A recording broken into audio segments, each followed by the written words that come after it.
welcome back to Football Talk, the podcast, episode 58. I'm going to go with. It might be 57, but I'm going to go with 58. Why not? Be confident. I'm going to go with 59. Oh, you bastard.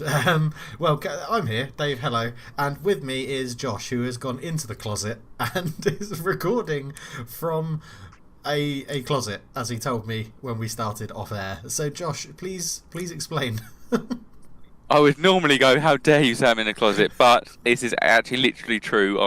In a bid to improve audio quality, I'm sat inside my built-in wardrobe, aka closet. Hopefully, I now come in your ears nice and clear. Oh, lovely. So not only are we the only Pan-Pacific Asian football podcast in the world, but probably only a football podcast that comes from half of it coming from a closet in a bedroom. So there you go. We can add that to our resume as well. Now, we're going to be upfront and honest with you from the off. This is another pre-recorded podcast. Josh and I are both on holiday at the same time in similar places. That's a lie. In very different places. No. Tell me where you are, Dave. I'll be in Vietnam. Where will you be? I'll be at Centre Parks. They're both the same thing, aren't they? It's pretty much the same. But it is another pre-recorded episode, so we can only talk about what has happened in the time since we recorded the last episode and this one, and then we'll be jumping straight into our Premier League and a little bit of European predictions in there as well. So, quickly touching on the news, because there hasn't been too much to happen. However, Harry Maguire is about to sign for Man United. The fee has all been agreed. £80 million. Josh, thoughts? I'm pretty sure that the fee you talked about previously was 80 million, so why has it taken about a month to actually pay the 80 million? But apart from that, I think he ticks a lot of boxes that Man United need. Man United needed a left centre-back. They like a homegrown player. He's not injury-prone. He can play the ball out of defence. I think it ticks a lot of boxes. Unfortunately, it also ticks the box as world record most expensive defender, which is an unwanted tag, really, because he's not. You should associate world record fee with world's best player. In this case, you don't. It's associated with good to average Premier League player. But I think it'll be a good signing. You now have something like 7 centre-backs on your book, so you'll try and flog whatever you can there. I imagine Rojo will be gone, but other than that, you're a bit you can't Smalling, Jones, I don't think they're ever going to leave. I think they'll be there forevermore. Bailly's obviously injured. Lindelof, maybe was actually your shining light, which would be a bit odd if you were to get rid of him, but you'd have thought it'd be a Lindelof-Maguire partnership. Is that how you'd see it, Dave? Yeah, it'll be Lindelof-Maguire, because Lindelof's the what you'd probably try and describe as the sort of more of the Rio Ferdinand of the pair, and Maguire's coming in as the Vidic to have it as a sort of synonym against, is that the right word? Comparison, that'll do. Against the previous partnership at Man United, where basically we've bought Harry Maguire for his heading ability, like with his big forehead, because we were like that's a lot of money for heading. That is. But like, if you look at the stats for Man United last year in aerial duels in terms of the defence, we were very, very poor, and this is what we needed. We didn't need someone to come in and be a sort of a classy ball playing centre back, although Maguire can do that. He can bring the ball out, but we needed someone to go alongside Lindelof and alongside Tuanzebe if he's playing, and hopefully never play alongside Smalling, Jones or Rojo. So yeah, I've got to the point with money, with football, where the money is so ridiculous in it that when teams buy players, or Man United buy players, I'm like, it's not my money. What does it matter? Like, if that's how much they want to pay, especially what does it matter? Especially with United, it just because they're mismanaged at top level, they are one of the world's richest clubs. They can afford to just chuck this out of the way. But what I would say is that United are now spent kind of 130 million on a couple of defenders, and the majority of people are still unsure if that's actually going to fix all their problems. I think they're both upgrades on their predecessors, say Valencia to Wan-Bissaka, whichever bang average centre back, and then Maguire. But does it take them to a Man City and Liverpool, Spurs level defence?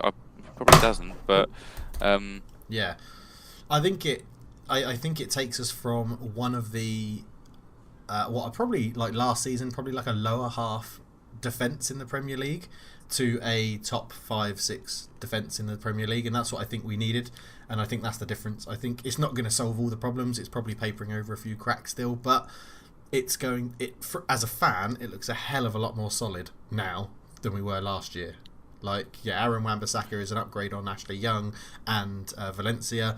Then you've got Luke Shaw, looks like he's getting into the rhythm. I mean, he still looks a little bit chubby for a professional footballer, but people are just built like that, aren't they? Some people are built like that, and he looks like he's understanding what Ollie wants to do. And then, yeah, Maguire's an upgrade on whoever we had partnering Lindelof last season, and it makes me feel much more comfortable. Like you say, you said at the beginning, like the big issue is 80 million was always the price, so why the hell has it taken this long? 70 million was the price last year.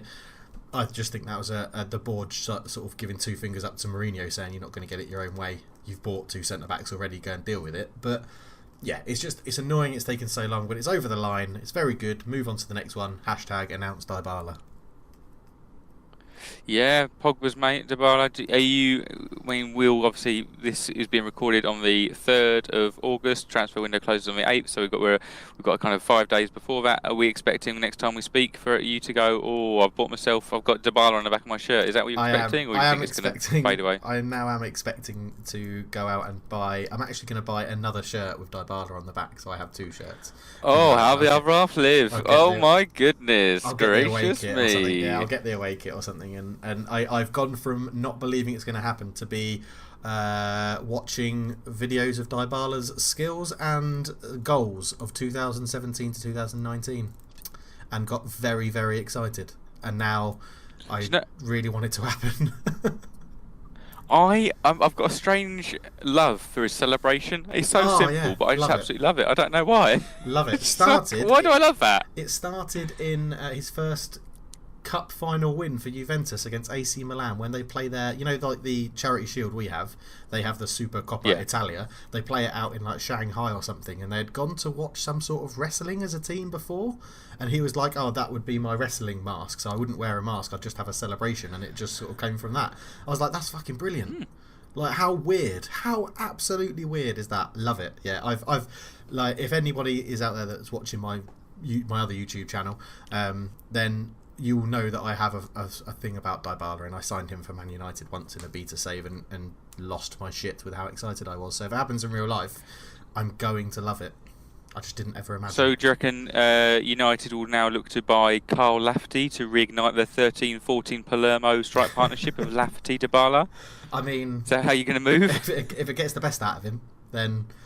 I mean, I would be more... One of the weirdest strike partnerships. Yeah, I'd be more inclined for the Man Utd rumours that are happening rather than Kyle Lafferty if we had to go down one of his ex-players. Yeah, love a bit of Man Utd. Yeah. Yeah, I mean, it's very good. I mean, on to Spurs. Lo Celso seems to be getting closer. Oh my goodness! And then now we're on to Bruno Fernandes, the man who's perennially just kind of joining a club. I am a little bit nervous for transfer window now. I think hopefully one of the two sign. Well, I'm calling it now. You're not getting Bruno Fernandes. You reckon? No, he's coming to Man United. Monday will be announced. Monday or Monday is the contract. In the know. In the know. Apparently, it's all been agreed. It's just the last game they want him to play against Benfica in the competitive Super Cup. I'm still not convinced by him. The guy had something like 70% pass accuracy last season. He's a very niche play. I suppose he's kind of high risk. He tries high risk passes and lots of long shots, but I'm not overly convinced by him. So I'll let you take that risk. I'd much rather Lo Celso and Ryan Sessegnon, but please sign someone. I think I'll probably need some Go on. I think we need to have some resolution over Christian Eriksen's contract, or they need kind of faith that he's going to sign, because as soon as he doesn't sign a deal before a transfer window shuts, or I suppose the window closes for outgoings, it then gets to the point where you run a risk of it's on his word that he might not sign, and then he can go for pittance in January and absolute zero in next year. So I think they want some resolution with that before it's all over. So there may be the hanging doubt for Spurs, but Eriksen would go post transfer window closing in England, because obviously we can still sell. Yeah, so that's the sort of overhanging worry I think with Pogba as well, is that we've told Real Madrid a price and they've said so far that's too expensive, they're not going to pay it. But what happens when the transfer window shuts and then they come back on their deadline day and offer 65 million or whatever it is we've asked for straight cash? Yeah, it's always stitch you risky. right up. yeah, it's very risky. But I mean, Just on the, you said Ryan Sessegnon. I mean, that's gone very quiet, hasn't it, Ryan Sessegnon? Yeah, and it seemed like it should be a super simple deal to get over the line. There's rumour we were going for both Sessegnon twins. So there's Steven Sessegnon right back, Ryan Sessegnon left-sided player, and also rumours have been that Fulham wanting a couple of Spurs players. So Nkudu was linked to Josh Onoma, young centre mid. Josh Onoma was pictured in the stands watching Fulham last week, which it normally signifies a then potential move, because not many players go and watch other teams sat in the stands, do they? No. So yeah, I thought that would have been a super simple one to get over the line. Actually, for me, I don't know how it's taken so long, but I imagine it's down to money. Yeah, probably. So just a quick touch on some completed transfers. I'll just rattle off a few. Newcastle have signed Alan Saint Maximin from Saint Etienne, I think it is, the right winger. Used to be absolutely brilliant on Football Manager. Big fan, like his dribbling. I quite like Newcastle's potential front three now. Alan Saint Maximin, Almiron and Joel Linton has potential to, I don't know, it can go either way, because they're also new to the Premier League. It could go and they just get absolutely bossed by every defence, or they just tear it up. I'd be much see what more... Bruce can get out of them. Well, that's the thing for me, is that I'd be much more excited by it all if Steve Bruce wasn't the manager of Newcastle. I think they're not Steve Bruce sort of signings. They're not Steve Bruce sort of players. So it'll be interesting to see how that happens. We have Jean-Philippe Gbamin, which is an amazing name, signing for Everton for 25 million from Mainz in Germany to replace what's his face that moves to PSG. Idrissa Gueye. Yeah. I mean, that's only. I mean, he better be good, because they've only got a 5 million net profit from selling Idrissa Gueye and buying this guy. So. That's... Yeah, and I mean, I thought they got a lot of money for Idrissa Gueye being almost 30. I think that was quite a good deal. But yeah, I was a big fan of Idrissa Gueye. He's kind of a N'Golo Kante light. But if he wanted to move on, he wanted to move on. Yeah. But, yeah, exactly. A lot of money spent there. One you text me, Dani Alves. I was gutted when you texted me this, because I wanted him to see him in the Premier League to see how he got on. But he's rejoined his boyhood club, Sao Paulo. Memories of Dani Alves? Obviously, he's not dead, but when Spurs first got into Europe in the years, and we played Sevilla, when they had Juan de Ramos managing, they had Freddie Canute, and it was the first time I'd seen Dani Alves, and he was just the whole right side of their team. He was just, I was like, oh my goodness, this guy is absolutely fantastic. And then obviously he then moved on to Barca and Juve and PSG. He's just one of the greatest players of our generation. Fantastic. Okay. Nice. But what intriguing. Sao Paulo are all set to sign Juan Fran, the former Atletico Madrid right back. Ooh. So they've also got Dani Alves. But so you think, oh, where do they play? Do you know what shirt number Dani Alves has chosen at Sao Paulo? Number 7. Please say it's number 7. Number 10. Number 10? Oh. What is he wanting from his career? Is he going to be... We're now going to see... Because he played centre mid a few times for PSG. He's obviously a fantastic attacking technical footballer. Maybe he thinks, you know what? I'm going to do this. I'm going to chuck myself right behind the front man. And I mean, I went with number 7 because I thought they'd have a Juan Fran Dani Alves interchanging right wing, which would be something I would love to see. Yeah, hopefully he does well. Okay, excellent. Well, keeps his trophy haul going. Yeah, definitely. It's insane, his trophy haul, isn't it? It's absolutely insane how much he's won.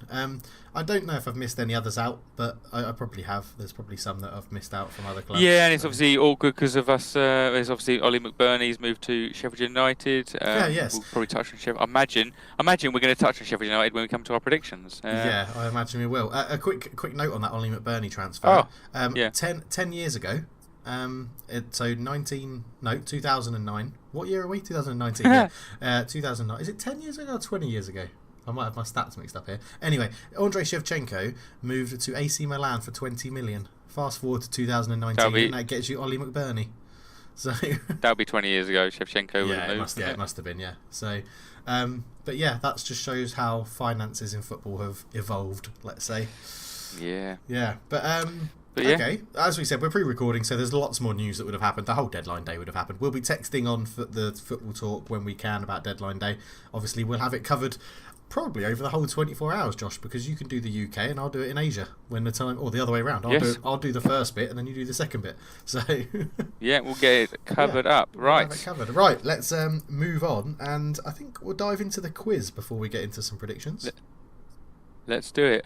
Ooh la la la la la la la. Ooh la la la la la la la. Ooh la la la la la la. It's quizzing time. Apologies. Did you notice how that was a lot more? Apologies for headphones, listeners. There, as Josh decided to go one decibel louder at some point in the quiz, but yeah. I did, didn't I? Yeah. I thought I'd mix up. I thought, I thought that was a smooth rendition actually, and much more kind of polished. Let me know what you think. God, he goes in a closet and he gets all confident about his quiz song. Right, hit me. Let's go. Quiz it. I'm so hot in this closet. Right.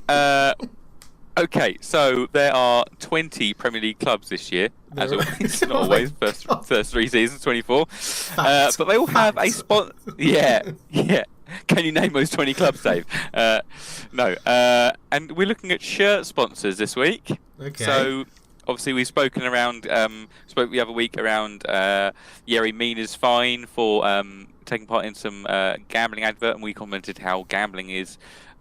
Sponsors are on shirts, and half of the sides in the Premier League walk out with a sponsor on them, and they are a gambling advert. So, Dave, work your way through the Premier League clubs and name me their shirt sponsor, please. Oh, wow. Okay. I am not expecting you to get 20 out of 20 here. I'm probably expecting you to get...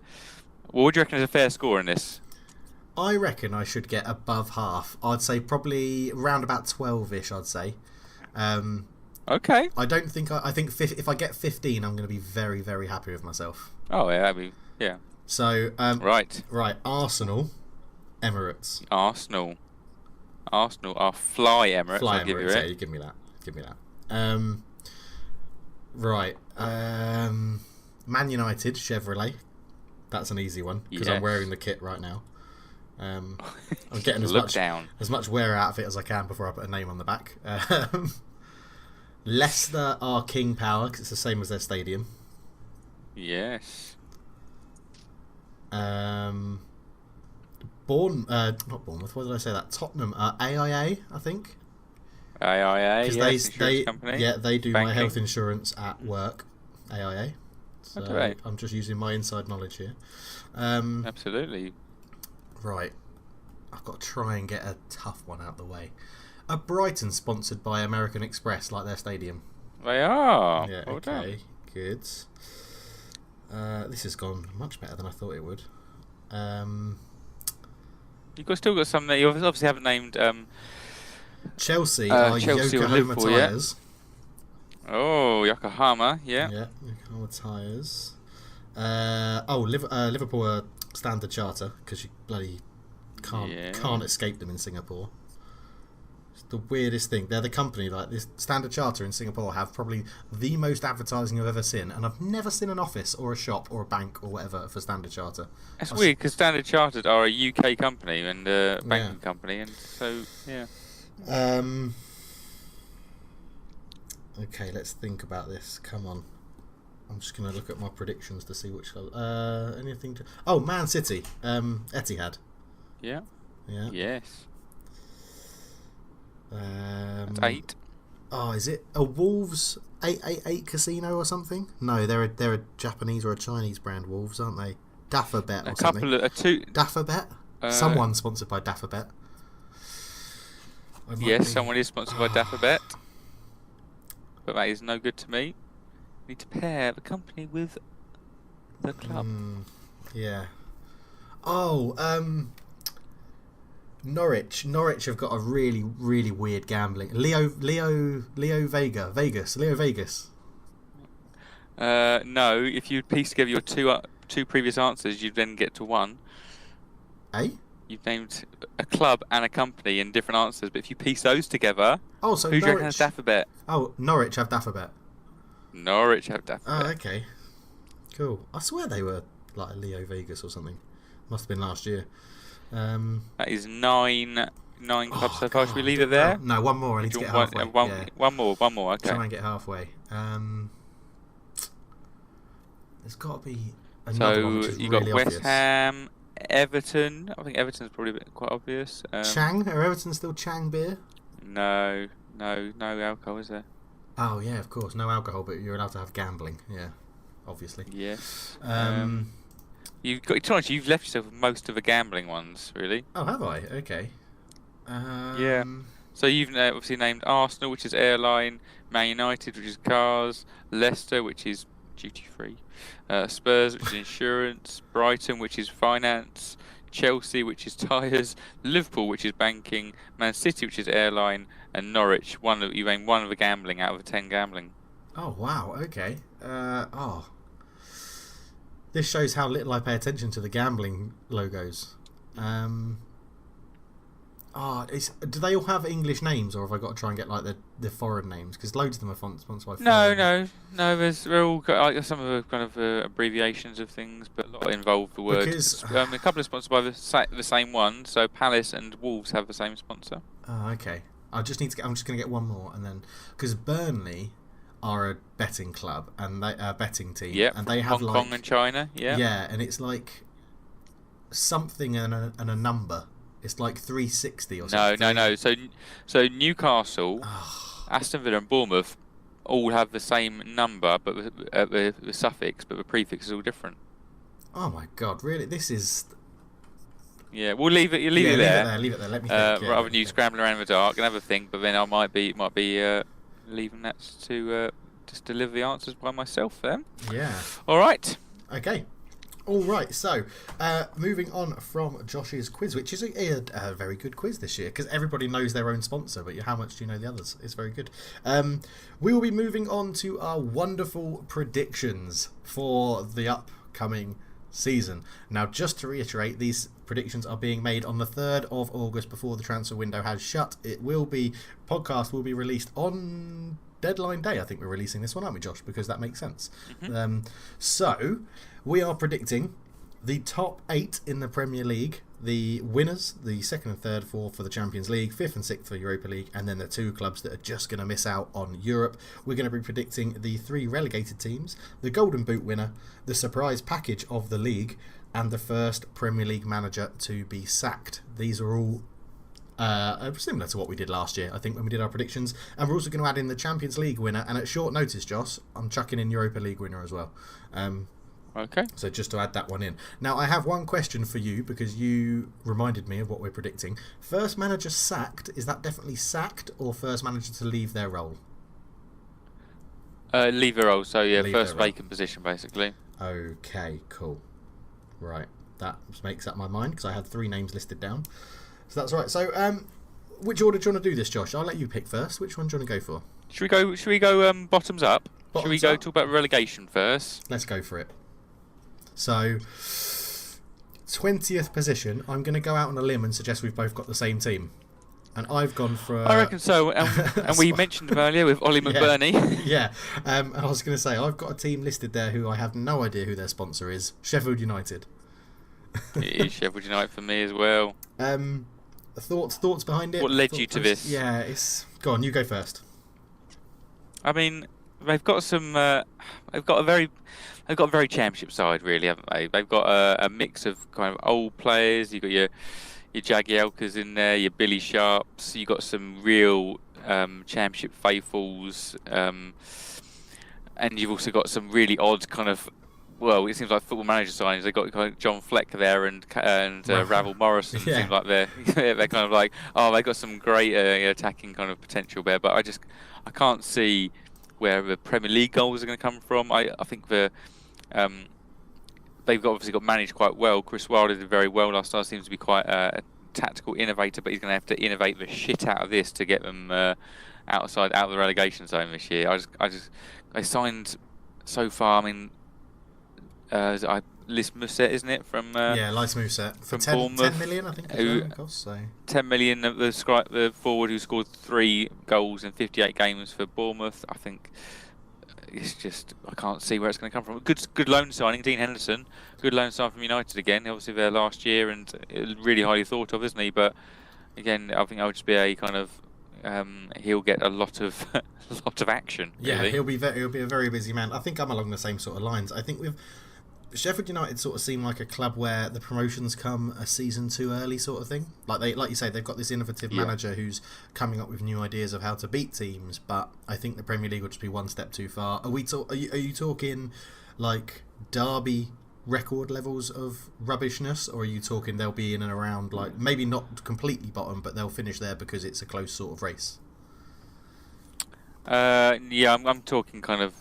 I think I would do a bit better than Huddersfield and Derby, but it is similar to when to when Huddersfield first got promoted, and they did kind of manage to steer themselves out of it, and then went down the following year. But whether they can do that, I think I think they'll be there or thereabouts all year round. I don't think they'll go up and then dragged into it. I think it'll just be a slog of a season for them. Yeah, fair enough. Okay, I mean, moving up one position but not getting that safety, I've gone for Brighton. Brighton, okay, Brighton yeah, 19th. Brighton. What about nice, you? Yeah, it's not dissimilar to me. I went for Norwich in 19th for me. Have we? I imagine our two have swapped over. I'm going to guess you got Norwich in 18th. I have Norwich surviving, Josh. Oh, okay. So no, I've got Norwich to get relegated. Again, they have really not. They've got a very championship level side. They've signed a fair few players. Obviously, Sam Byram's come in at right back, but they've also already got Max Aarons at right back. Dermich from Mönchengladbach on free, which is, just reeks of kind of needs must and getting a player in. Patrick Roberts on loan from City. I can't see him making any impact whatsoever. No. They haven't really strengthened at all. And they're just going to have to utilise what they've got. And Pukki scored a lot of goals last year and scored a lot of goals throughout his career. He's been around a bit, but I would be amazed if he gets into double figures this season. His goals. I just think there are three worse teams. I think I think I covered this either last week or a couple of weeks ago. There's just a big. I think like the bottom five are all pretty terrible. Agreed. I'd kind of highlighted the bottom five as like, I'm going to do it on the night, and but yeah, I've kind of settled it now. But yeah, I think Norwich will get enough points. I think Norwich will get enough points just to keep their head above water for a year. I think, and then we'll see what happens next year. Problem with Norwich is they have got a tough start to the season. I think they play Liverpool, City, and maybe Arsenal yourselves in the first 5 matches. Yeah. And it's all about that start. That's a really tough start for them. It gets a lot easier. They play some easier sides the following few matches, but I think it can take it two ways, and get those matches out of the way, and you got some points on the board, great. But if you get absolutely spanked by Liverpool opening day, then you go into your second match a little bit tougher, then you get spanked again. It can be really disheartening, can't it? Yeah, I think you're right in that sense. But apologies if you can hear that in the background. That is a fighter jet flying past my condo. I've gone for Brighton because I just don't think they struggled last year. They've got a manager who I don't think will do very well in Mr. Potter, whose name escapes me. I sound like from Snape from Harry Potter. Mr. Potter. Graham Potter. That's it. Thank you. And I think they haven't really strengthened. They've got they're going for this 20 million centre back from Bristol City and Adam Webster, who is not really over the line. They've missed out on is it Bielik, the Arsenal youngster, who's decided to go to Derby rather than Brighton. Apparently, is what has been said. I just don't think they've. Got enough about them. Yeah, spoiler alert, they have my choice for 18th, so I also predict them to be relegated. So again, they've signed Leandro Trossard from Genk. Seems like a lot of Belgian league imports this year. And that's obviously plays Anthony Knockaert, who's gone on loan to Fulham. Yeah. Who's one of their standout players in the Championship before Brighton got promoted, but really hasn't found his place in the Premier League. Matt Clark from Portsmouth, I think, is a good centre-back, but I can now see him having to replace Lewis Dunk if Lewis Dunk then transfers to Leicester, as the rumour has it. Yeah. So, I can't. They struggled to score last year.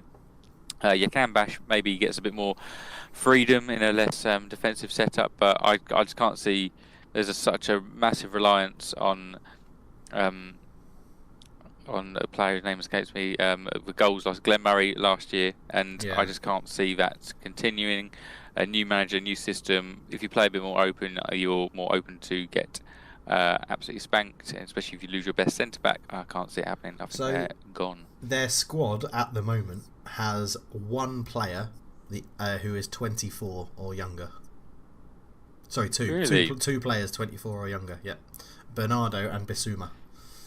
I know, I love Yves Bissouma actually. As a midfielder, Yves Bissouma is a very good player. He didn't get a chance. He's signed last year, but suffered with injuries. But he's a lovely little player. I'd have taken him at Spurs as a backup defensive centre mid. He can move. He's a lovely shift of the ball, lovely dribbler, and he'll be a good player for them. But he can't do it all. I think if they stay up, if Brighton are going to have enough man to stay up, Matt Ryan has to have one of the best seasons he's ever going to have in his career, because he's going to be a busy man, I think. But yeah, I don't think he'll have that sort of season, so I've got them in 19th. You've already said they're in 18th for you, so you've gone Sheffield United, Norwich and Brighton, in that order yet to go down. Correct. I've gone Sheffield United, Brighton and Crystal Palace. Oh! And I'm making a huge assumption that Wilfried Zaha is going to move somewhere before we release our next podcast, Josh. So, okay. Yeah, I think you take Zaha out of that team and they are struggling. They've already lost Wan-Bissaka, and I don't know how they're going to replace him when you look at the defensive work he did for them last year. Take out Zaha, and where are the assists and goals going to come from? They've still got probably Christian Benteke to be their starting striker. They've got a very ageing team in general. They've got a goalkeeper that's very questionable in Guaita. Yeah, they've really not had a good goalkeeper for a long time. Yeah, and I think it's very. I mean, I could be. I mean, they signed Jordan Ayew for $3 million, eh? Who was there last year on loan and was rubbish. Yeah. So they've let Bakary Sacco go, so probably re-sign him in January again. Yeah, I mean, it's very, very strange in the fact they haven't reinvested the Aaron Wan-Bissaka money, and you would have assumed that's what you would have done straight away, wouldn't you? If the whole transfer negotiations. If they had faith that Zaha wasn't going. Yeah, the whole transfer negotiations lasted a month or so for Aaron Wan-Bissaka, probably even longer, because there was rumours that we were chatting about him in like March when he started putting up all these stats and things like that, and you would have thought they would have had players lined up. Now, and obviously Zaha was at the African Cup of Nations, which meant it was all a bit delayed in terms of him, but I've gone for Crystal Palace because I just can't.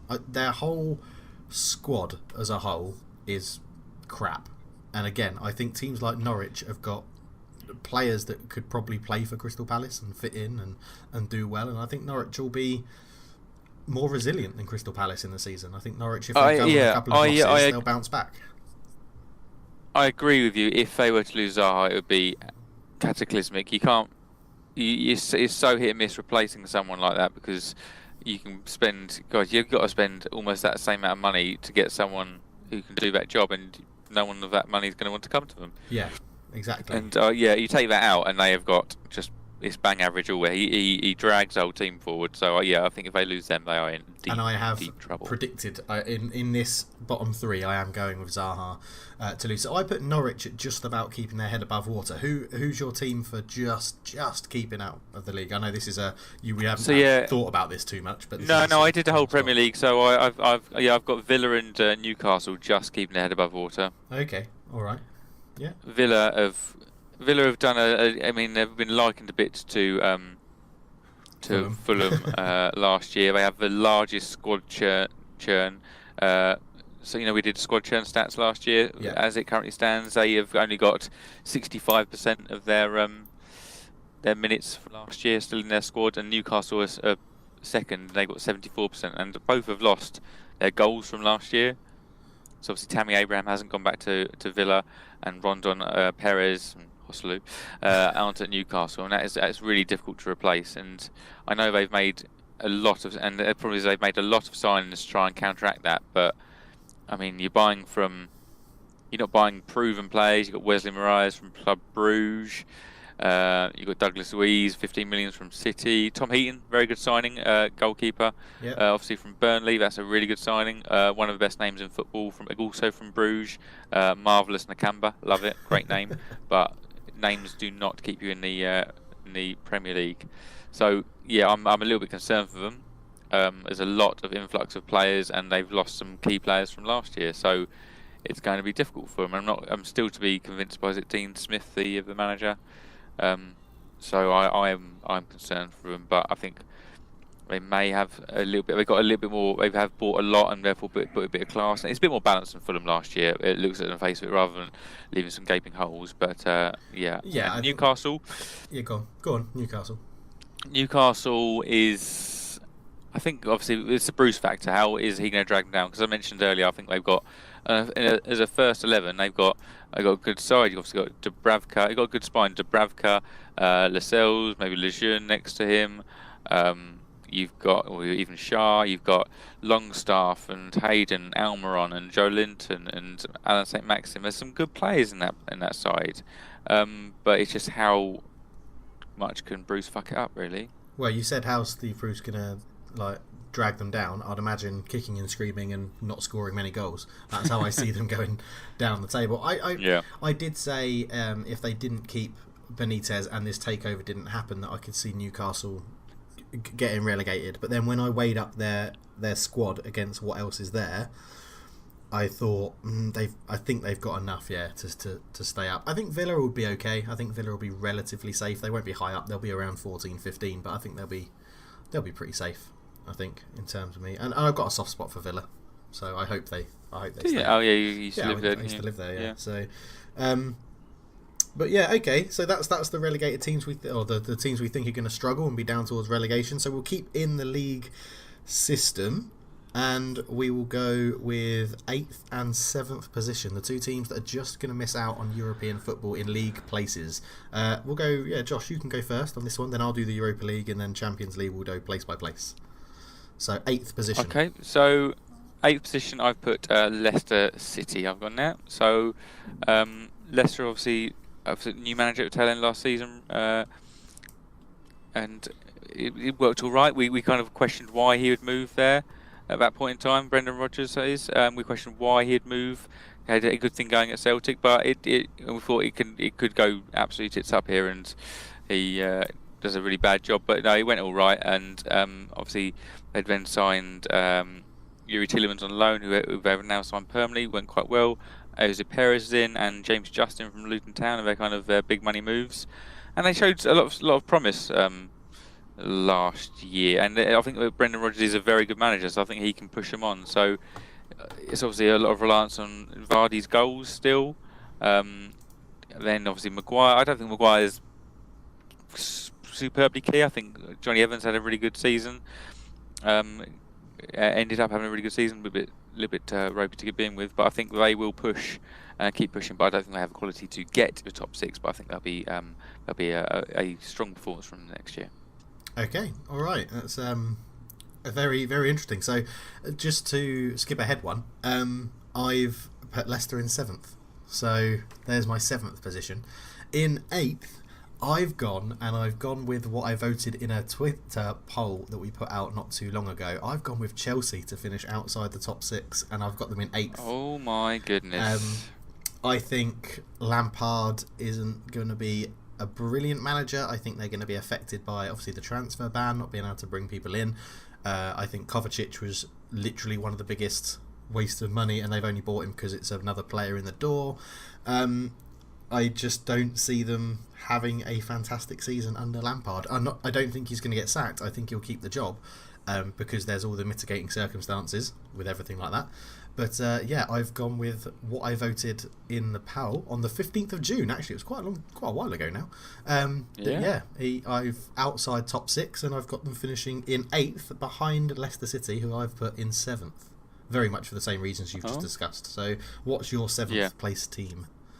7th place is Everton. Obviously, Marco Silva is. I mean, he's kind of done. It's been a bit flip flop, isn't it? His career so far. He's had streaks of good and poor. But I think they've done reasonably well in the transfer window. Obviously, Andre Gomez signed permanently. Fabian Delph is a reasonable addition. Then we spoke earlier about the Trezeguet Gambin kind of swap they've done. Yeah. But no, I think they've got, and obviously Richarlison's coming in for his second season. I think they probably, it's all around goals. I still think they need, and obviously there's rumour has it of Moises Keane coming in. which I'm really not overly convinced by. No, but I'm so excited as a about player. it. I just think it reeks for me of similar to Kelechi Iheanacho. If you're playing in the top side in that division, and you're a young player, it's really, you see the amount of chances that Juventus create, you see the amount of chances that Man City create. It's not really anywhere near as difficult to score goals on those sides, especially if you're coming on when it's all relaxed, 2-0 up. You can get those goals at those points in time. He's got obviously a good record for Juve, but I really can't see it translating personally. Okay. But I think they've just got an overall better squad and more depth than the others, and we'll see them finishing 7th. So, just for clarity, I had Everton in ninth. No, I had Everton in 9th, is what I had. So, yeah, I had them just finishing just below Chelsea in 9th. Chelsea 8th, Leicester 7th, and Josh has gone for Leicester in 8th, Everton in 7th. And sneaking into the Europa League, I've gone for a team that are already started their competitive season in the Europa League, Wolverhampton Wanderers. Oh, no. I know, you think they're going to struggle. I think they're going to have a 10th. A good season. 10th? Bloody hell. We're going to have some listeners that aren't happy with that, because I know we've got some Wolves fans that listened. So, Shiv, get your comments down in below, Shiv, because you moan at me for my predictions about Man United. Josh is predicting Wolves will finish 10th. I've gone 6th, getting into the Europa League through league position. I just think they have a good manager. They've got a good setup at the club. They've recruited well. They've bulked out their squad. Maybe not perfect amount for the Europa League, but I think their focus will be the league this year, because their ambition is to get in the Champions League, and I think they will get to the Europa League group stage quite comfortably, which they're nearly in already, and I think they will rotate the teams for the Europa League games and keep their strongest 11 for the league, and that will see them sneak into 6th position towards the end of the season. Can't see it. Obviously, who do you every see? single season. Who do you see in to 6th? Sneak into 6th? Yeah. 6th Chelsea for me. Yeah. So I don't think it's all. I mean, I'm just so hopeful for Chelsea, because it's just a nice, refreshing. It's kind of like going back to youth, going back to homegrown, and I'm really excited. So you look at that front three. Our front three could be Callum Hudson-Odoi, Tammy Abraham, and Christian Pulisic, all young, 2 of them English. It's just really kind of fills me with quite a lot of hope, and that hope maybe is overriding. It could also be Willian, Batshuayi and Pedro, which is a good front three, but none of them are young and none of them are English. Well, Batshuayi's young, but no, Batshuayi. I think Batshuayi would probably be the starting. Kick out Batshuayi for Giroud, and that's an aging front three, and none of them are English. So yes, yeah. I'm hanging on to the positives here, but again, that just shows the depth they've got. The depth they've got up front there.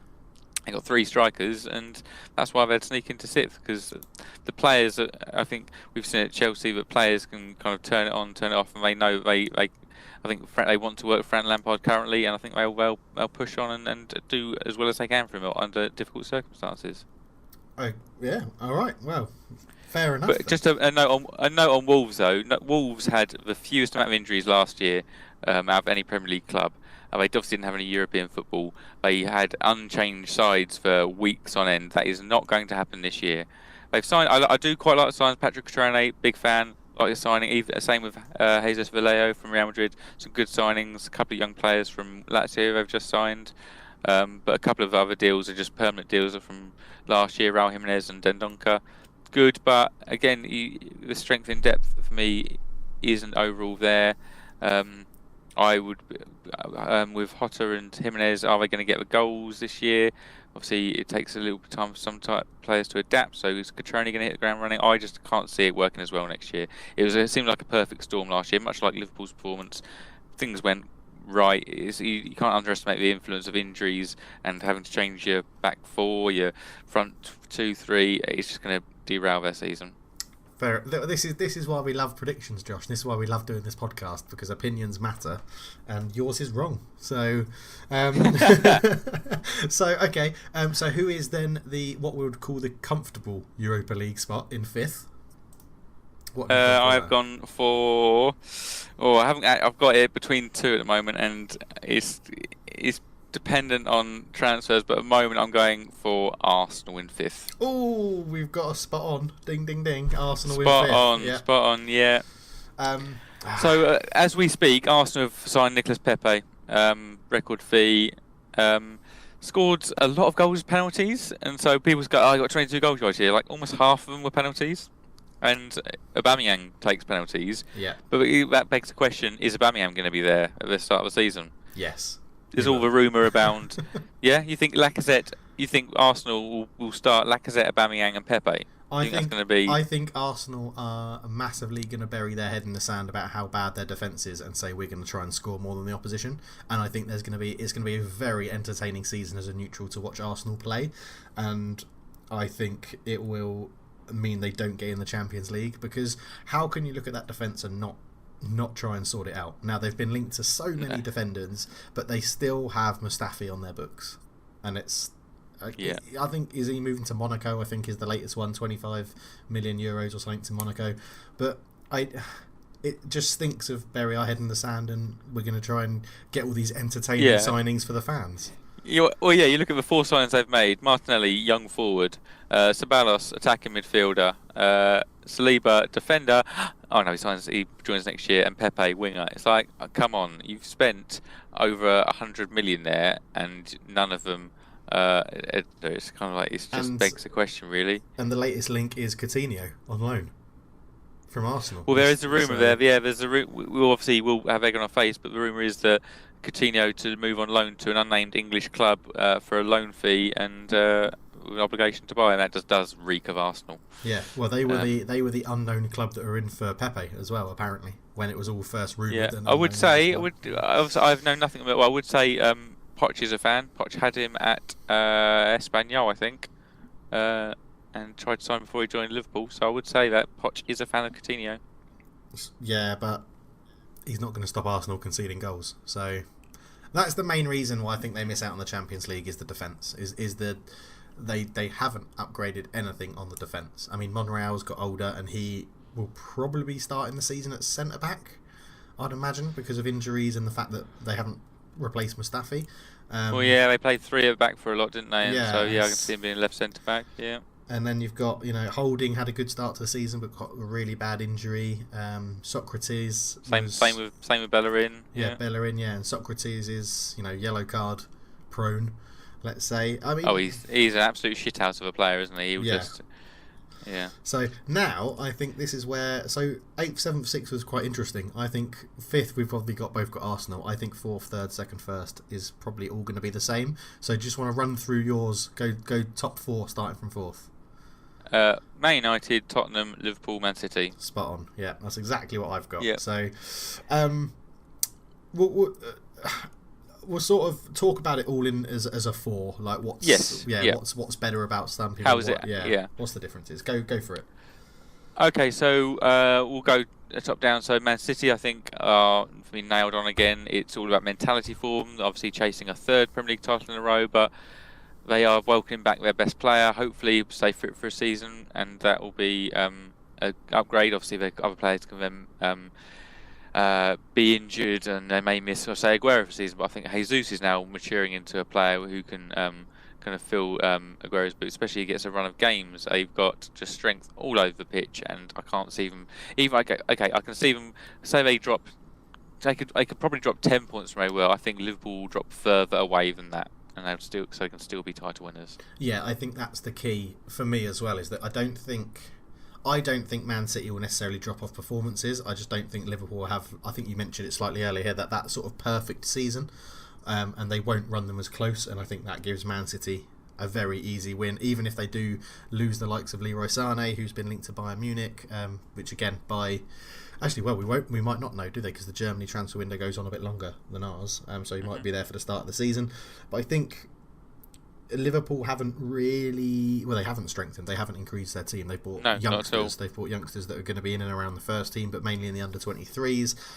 Man City could do anything on deadline day. They seem to be able to keep all their transfer targets reasonably quiet, and they've bought players they've needed, like Rodri, as a sort of backup for or a competitive. Yeah, and they often buy players and just buy out their clause and go done. No negotiation. We're paying a clause. Move on. Exactly, and I think that's going to be the difference. And I think Liverpool will still have the strongest squad. I think if Spurs had got, it's hard because Spurs are very much a club where we've chatted about this before as well. Like, how do you sign a striker, or why does a striker move to Spurs knowing they're just going to be back up to Harry Kane, who, if he doesn't get an injury, plays every league game? Like, why would you move to Spurs and be like a central midfielder when you know they're bringing through the likes of Harry Winks? They've just signed Ndombele. You've got Eriksen there. I know it's future's up in the air a bit, but Spurs have this settled squad, don't they? And it's very hard to break that away. Very similar to Liverpool in a sense. I just think Liverpool have a bit more faith in Klopp's rotation and things a little bit around the club. But and that's why I put Spurs in third, because they're settled, but they don't necessarily have the squad depth to deal with everything that's thrown at them again. Mm-hmm. Yeah, no, I was expecting a bit more of I was expecting a bit more of a conversation than no, it's taken away. So yeah, and I can't disagree with it at all, really. And yeah, Tottenham. I had an interaction with someone on Twitter where we got saying that Spurs, why it's a missed opportunity this year. It's not really a missed opportunity, because what's the opportunity? Just I suppose the opportunity is the future, but we could have bought all of our top targets this summer, and we still wouldn't win the league. And we were and the thing with Daniel Levy is that we had signed all these players, and we didn't sign anyone last year, and we got to Champions League final. So he's kind of it might be of opinion, well, you're there or thereabouts anyway, and so things gone differently.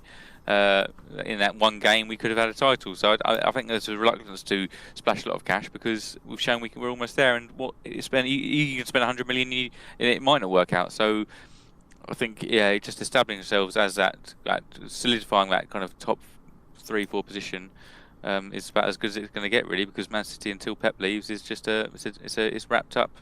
Okay. Before the season starts. So what do you make of the recent Poch comments then about, they should change my job title, I'm not manager, I'm just a coach, and things like that? I like to think that that's just him giving a kind of public dressing down of the transfer committee to get things done, just kind of airing his kind of frustrations a little bit, rather than actually he actually means it. I think he obviously knows he's part of that transfer committee, but I think he's just kind of wanting to just chivvy them along a bit.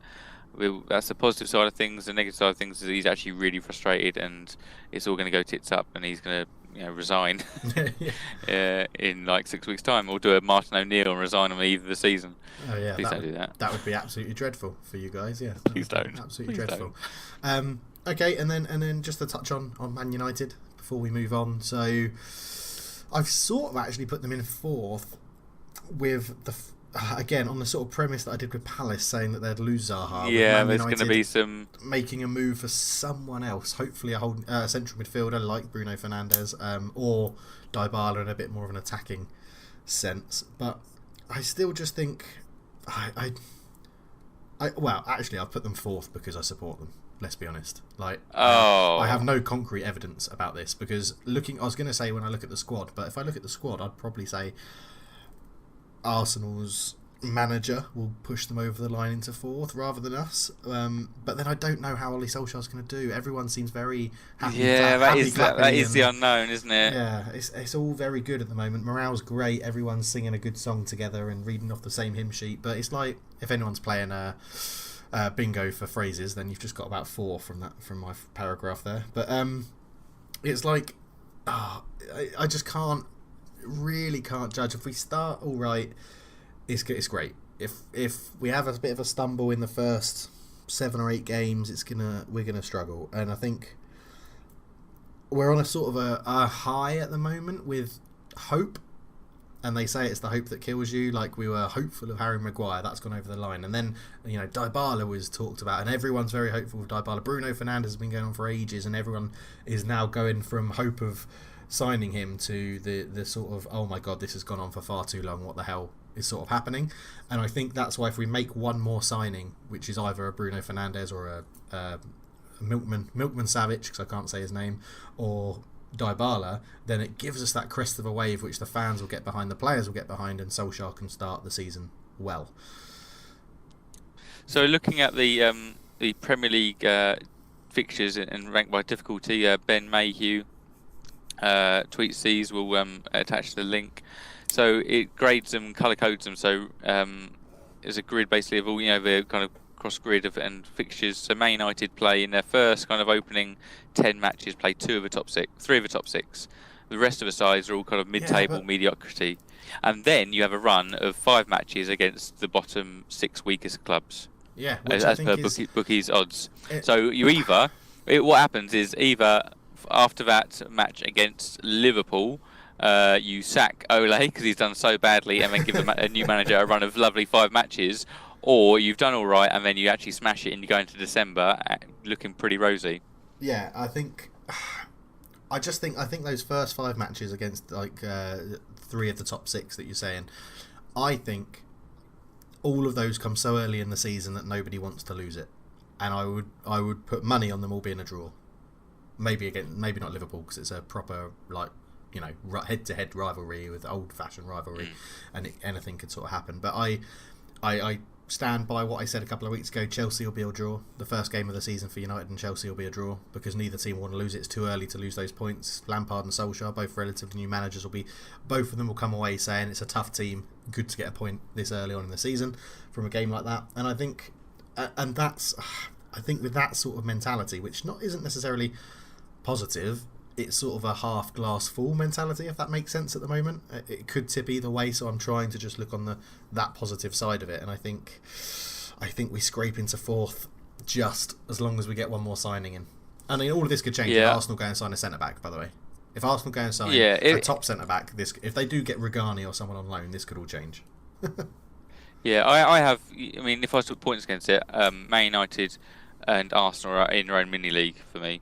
Okay, and then maybe Spurs and Liverpool. I think there'll be a gap between Man City, Spurs and Liverpool, and then a gap between Man United and Arsenal. I mean, almost Chelsea, Everton, Leicester in a little bit of a mini-league, with Chelsea coming out on top because that's what Chelsea do. But yeah, I can see much as between Arsenal and United, pending obviously transfers in the coming week. Yeah, okay. Right, I'm just going to pause the predictions there, Josh, because we're going to reconvene the predictions after I got a wiki file. Here comes a wiki file. I got a wiki file for you. Hey, now this could be a wiki file that Josh gets very, very quickly, but he'll go through all the clubs because he's learned his lesson from previous episodes and doesn't spoil it for everybody. He could get this very easily, or it could be quite tough. So Josh, say what you see, and if you see it, say it. Okay, so in 98-99, this player had a youth career for Liberty Professionals. Great name. Insurance firm. Yeah. That's what that is. Hopefully, that was an amateur league, and that just becomes ironic. Then he joins in 2000-2003. He spends 3 years at Bastia. They are in an island just off France, aren't they? They are. 66 games, 11 goals. Not bad. Probably a goal-scoring midfielder looking here. Then he has a couple of years ago, stays in France at Lyon. 71 games, 7 goals. But he gets his big money move. Yes. He gets his big money move in 05 to Chelsea. Spending 9 years there, 168 games, 17 goals. And he scored some bloaters of goals in his time there. But in the tail end of his Chelsea career, I think he suffered an injury and we got a little loan move to Real Madrid. Can't quite remember why that happened, but 21 games, 2 goals. And then has a permanent move, which I have no recollection of, and which is making me doubt I've got this player correct, to Milan. 20 appearances, 0 goals. Then we go to, oh God, it gets even more rogue now. So we go to a season in Greece, Panathinaikos, 13 appearances, 1 goal. A season for Persiv Bandung. Any help there, Dave, where that is? 29 appearances, 5 goals. No idea. Let me look it up. I'm going to go for somewhere like, it seems almost kind of like, I'm going to go for India, maybe? Asia. Indonesia, I'm going to go for. Persiv Bangladesh. Are. Yeah. They're 11th in League One in. Oh my God, why can't. Indonesia, yeah, spot on, Josh. Oh, and then he's still playing. 4 appearances, 1 goal for Sabail in also Indonesia. They play in. They are based in Azerbaijan. Azerbaijan. They must have asked him a nice contract. So we're talking. Liberty Professionals sounds like an African side. And then we're talking about French, so French African Chelsea legend. I'm going for Michael Essien. It is indeed Michael Essien. I was watching actually some highlights of weirdly David De Gea, like David De Gea's top 6 games for Man United or something. One of them was against Chelsea, and he must have saved about 4 or 5 absolute rockets from Michael Essien in one game. Really? It made me thought, I've never really looked at Michael Essien's career, and like you, I saw the Milan permanent move, and I was like, nothing, absolutely nothing. Yeah, when the hell did that happen? And I thought, yeah, it could throw you off, but I think the Lyon to Chelsea is an obvious link, isn't it, for a midfielder? Like, you immediately sort of think of Michael Essien. There's not too many others that have done that. But any standout memories? I mean, you talked about a few, like, you know, he scored a few blooters and stuff. Have you got anything that sticks in your head? Yes, did he score a goal against Barca in a Champions League tie, or am I just misremembering there? But it's kind of, there's that one goal he scores, which is a whirling effort with the outside the boot. Can't remember who it was against, but I think we all know. Hopefully, remember the goal I'm talking about. Yeah. But no, it's just an absolute. Before I think he did his cruciate. He had big knee surgery. He did something in his knee. Yeah. And had big knee surgery. But he was just a really just is that a time where that kind of Mourinho time was it, where it was just physical and technical ability, just it was scary how good he was, and very good player, always played with a smile on his face, and a very impressive player.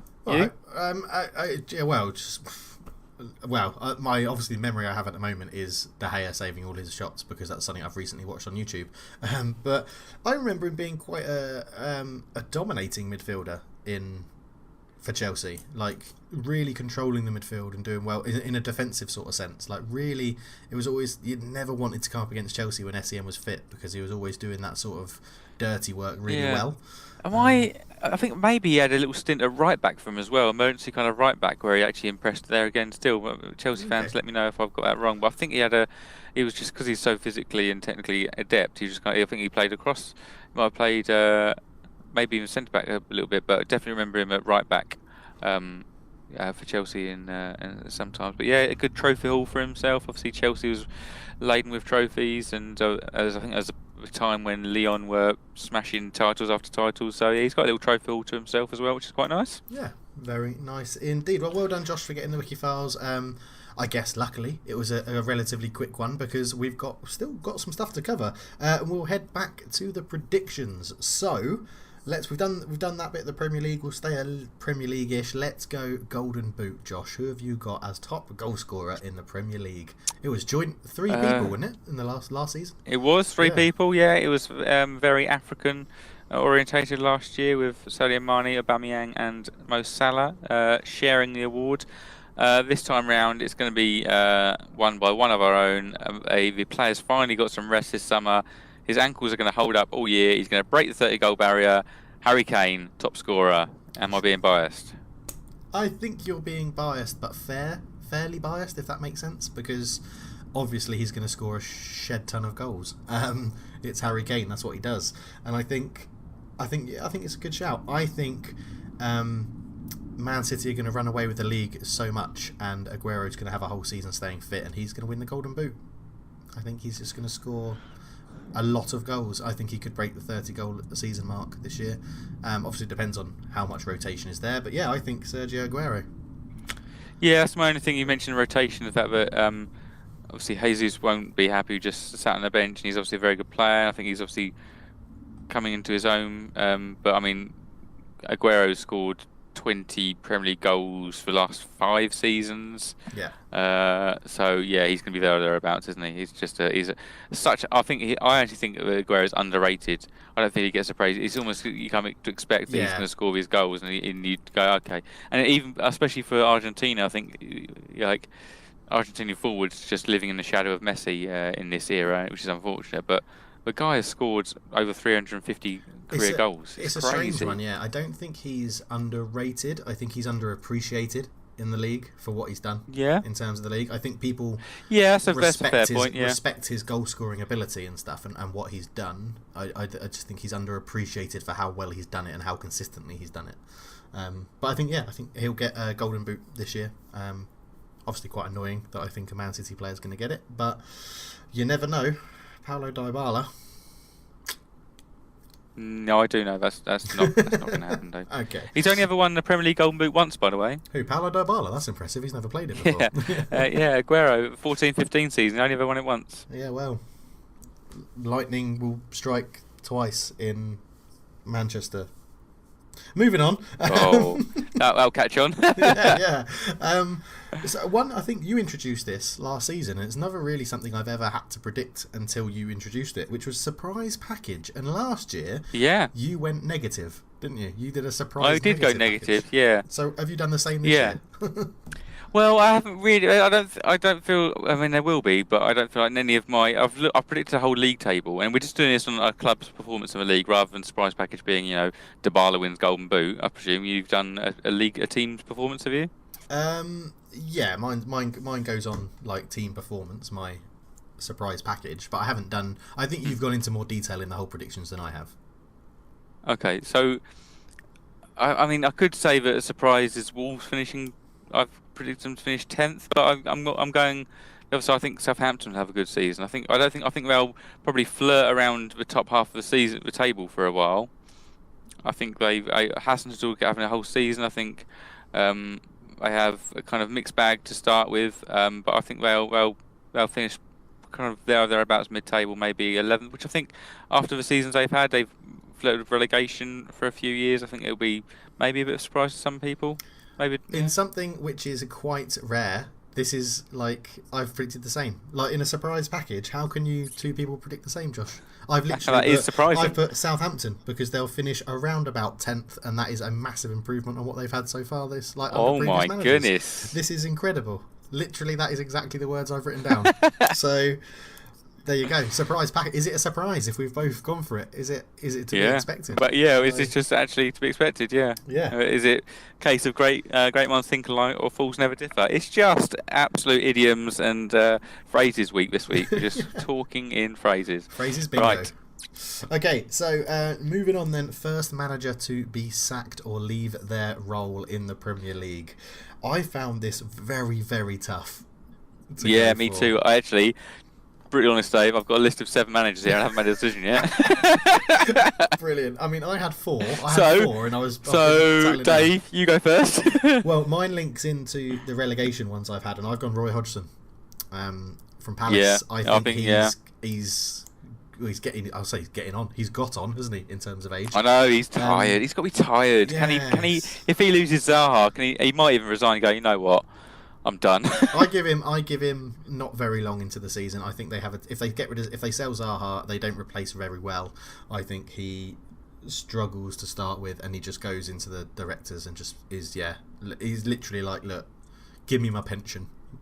Like, I'm done. Yeah. I am done. And I've gone Roy Hodgson, and I didn't have him down until it was clarified that it was sacked or leave their job. I don't necessarily think Palace will sack him. I think he'll resign. No, that'd be a crushing blow. That would be. So Roy Hodgson is my choice. Okay, my choice is going to be Aston Villa manager Dean Smith. Oh, is it because they've spent the money? They've spent the money, and he's not going. I mean, he had a remotely successful time at Brentford and Walsall. He hasn't got the Premier League experience, and they've got a lot of money, and that money can't go down the drain. And I think could well be a mirror image of Fulham. Spent the money, you give Slaviša Jokanovic, 10 games, and they go, no, it's not going to work for us, and we'll get rid. So. Yeah, I mean, Villa don't actually have even that tough a start. So they obviously have a tough opening match against Spurs. Then they play, I think, Bournemouth, then a couple of mid-table sides. But I just don't see them. There's a lot of players to gel. I think it'll be a ropey start for them, and it won't work out. So Dean Smith to be first sacked for me. Okay, all right, and then on to the last 2 predictions. Who's going to win the Europa League is the first one. And this is the one I sprung on you at short notice. And then who's going to win the Champions League? So, should we go to Champions League first? Go on then, Champions League.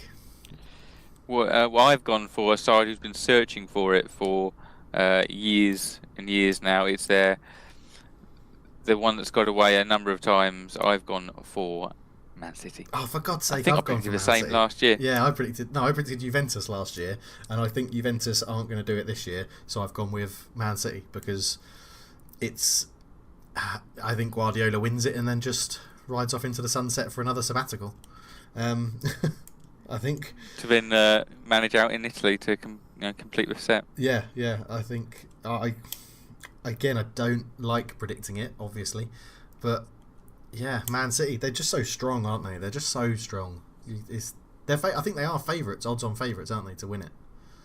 Yeah, absolutely. They are so strong, and Guardiola is a kind of he learned his lessons, and although he hasn't done yet, I think he's now gone. You know what? They've come so close. Spurs and Liverpool knocked them out the last 2 years, and it's been unlucky from points, but yeah, I think they're going to, and I think because there's going to be less pressure on the league this year for them, come that time of year, I think they'll have that gap. They can really focus on it, and the players are all driven towards that as the main goal this year. Because obviously they've won back-to-back Premier League titles, that can maybe take the pressure off there, which may affect their league form. You never know. It's a balance, it's a scale to balance upon. But I think they're head and shoulders above a lot of other sides. Just that experience, I suppose, that they're missing. Okay. All right. Yeah. I mean, I can't really argue with that. I don't want to see it, but I think they will win it, which is very, very annoying. So Europa League, whose name's going on the bridesmaid trophy of Europe?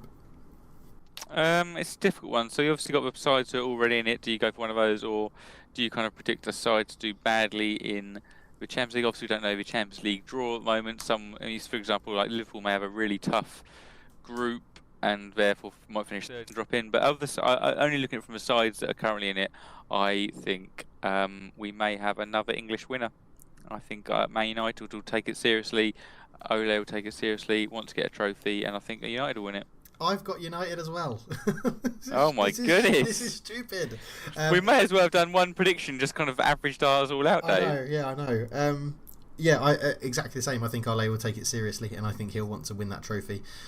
Interesting. Did you see the BT Sport Premier League unscripted thing, where they put it through a supercomputer with all the information from Opta and Squawka and pundits and stuff like that, and then it created a list of basically the table at the end of the season table at Christmas, top goal scorer, blah blah blah.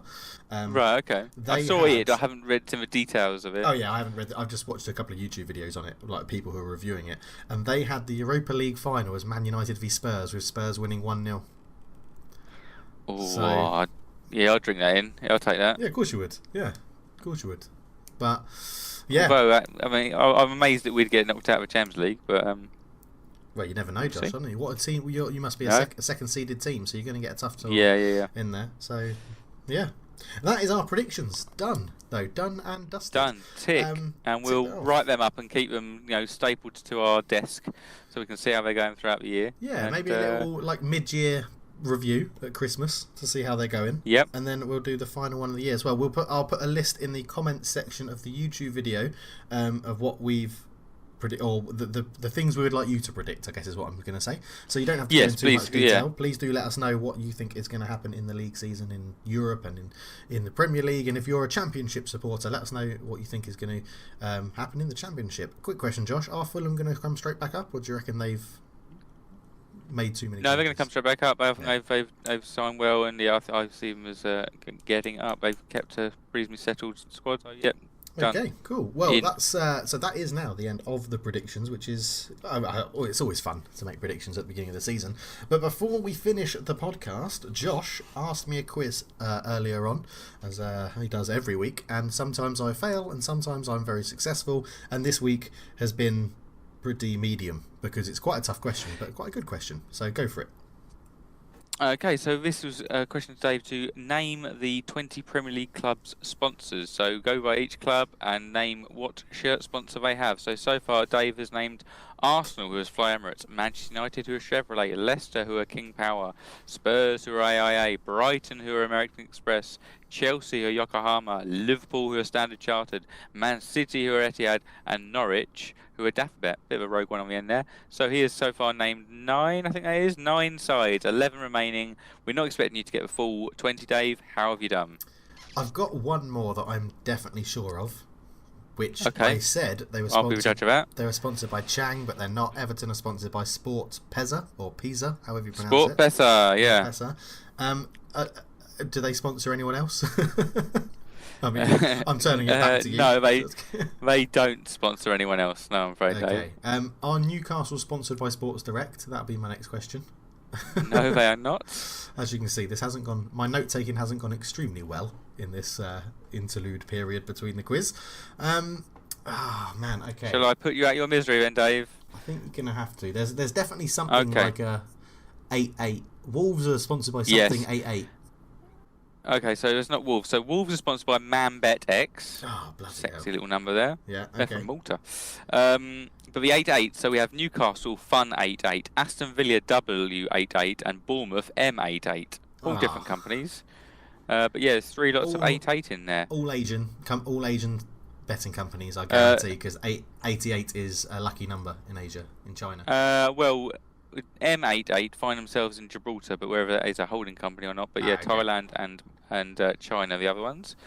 So ones you haven't named, you have West Ham, Betway, Southampton, LD Sports, Burnley, Lovebet, Palace, Manbet X again, same as Wolves, Watford, Sportsbet.io. And then that is Sheffield United remaining USG from Australia. They're the only one left. Okay. So yeah, there's a lot of gambling companies. A lot of it's funny. It's a lot of money gets spent. So I mean, I think per season, I mean, the Man United is at top of that list at about £64 million a season after foreign currency has been accounted for. Then City, Arsenal, Liverpool, Chelsea all have around the kind of £40 million season mark, and then you have down the bottom there, although a massive company, American Express, sponsor Brighton for a measly £1.5 million a season. Wow, that is a big difference. That's a lot. I mean, that's a big old marketing budget in itself. I mean, a lot of these companies are spending more than a lot of companies have in marketing. Do you reckon it works? Do you reckon people are looking at Crystal Palace's kit and going to that website for betting rather than the normal ones? It's very strange, isn't it? It's very. I mean, I've never bought anything off the back of a shirt sponsor. No. I guess it's just more getting the name out, isn't it? Yeah, just getting the name out there. Yeah. But yeah, I mean, I got 10. I'm pretty happy with that. I said I'd get between 10 and 15, maybe 12, but I just reached that little bit too high. Do you reckon 10 is respective? Is that respectful even? Respectable, yeah, I think so. Answer? Good. Yeah, I think so. Well, I get your. Yeah, not too bad. I don't think I'd have done too much better, to be honest with you. There's a lot of dross in there who aren't established names, and yeah, it's almost forgettable now. But yeah, I think you've done pretty well there, Dave. Yeah, good. Thank you very much. Well, that is, unless I'm mistaken, Josh, that brings us to the end of the episode, and we'll have all the joy of coming back and having the first Premier League fixtures in the next episode as a review, and all the transfers, obviously, that happened in deadline day, although we will be tweeting about it, as we said earlier. And obviously, if you want to follow us on Twitter, it is @FootballTalk. But remember, there's no A in football. There's no A in football. You can find us on YouTube, SoundCloud and Spotify. Just search for Football Talk or Michael Ballsack and you will find us if you want to damage a bit of your search history like that. It's nothing too bad, don't worry about it. And then I want to put just a quick notification to say it's not too late to join in with our Super 6 Sky Sports Predictor League, where we've got, I think it's a league of around about 10 to 12 people joined up at the moment. So get involved and you can challenge yourself against me and Josh every week predicting 6 league fixtures. It's not just Premier League, is it? They put in a few Championship every so often for their Super 6 games. So get involved with that. Sign up for the description. The link, is in the description below. But until next week, we will see you then.